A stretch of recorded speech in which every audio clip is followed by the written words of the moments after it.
Formation of gametophyte directly from sporophyte without meiosis is.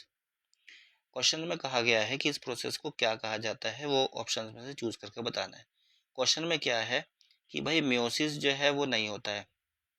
दूसरा, sporophyte से directly क्या बन रहा है, आपका गैमेटोफाइट। ठीक है, तो इस प्रोसेस को क्या कहते हैं। अब देखो मियोसिस नहीं हो रहा है तो हैप्लॉइड वाला केस चला गया। अगर स्पोरोफाइट यहाँ पे डिप्लॉयड है तो गैमेटोफाइट भी डिप्लॉयड ही बनेगा, क्योंकि मियोसिस काम नहीं कर रहा है। ठीक है, तो अब इस प्रोसेस को क्या कहते हैं, जब स्पोरोफाइट से डायरेक्टली गैमेटोफाइट बन रहा होता है तो उसको कहते हैं हम एपोस्पोरी। ठीक है, बाकी के ऑप्शन जो है वो रॉन्ग होंगे, पर बाकी के ऑप्शंस का मतलब क्या होता है। एपोगैमी का मतलब क्या होगा, गैमी आगे इसमें, यानी कि जो आपका गैमेटोफाइट है वो बनता है आपका स्पोरोफाइट।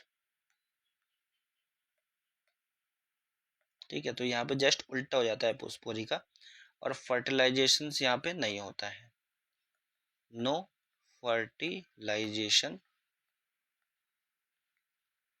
नेक्स्ट है पार्थेनोजेनेसिस। पार्थेनोजेनेसिस में क्या होता है कि फीमेल गैमेट होता है, यानी कि एग है,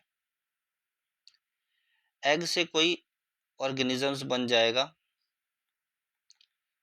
बिना फर्टिलाइजेशन के। तो एक तरीके से एग कैसा है, अनफर्टिलाइज्ड है। अनफर्टिलाइज्ड एग से जब ऑर्गेनिज्म बनता है तो उसको कहते हैं हम पार्थेनोजेनेसिस। एम्फीमिक्सिस, एम्फीमिक्सिस क्या होता है, एम्फीमिक्सिस में दोनों ही चीजें होती हैं, सेक्सुअल रिप्रोडक्शंस भी होता है इसमें और फर्टिलाइजेशंस, दोनों ही प्रोसेस होती हैं। मतलब एक ही चीज हो गई, सेक्सुअल रिप्रोडक्शन तो फर्टिलाइजेशन तो हो गई। ठीक है, तो दोनों ही चीजें उसके अंदर होती हैं। तो अब विदाउट म्यूसिस कहा गया है। ठीक है, तो कौन सा है राइट आंसर, आपका ए है, बाकी के ऑप्शंस आपके हैं रॉन्ग।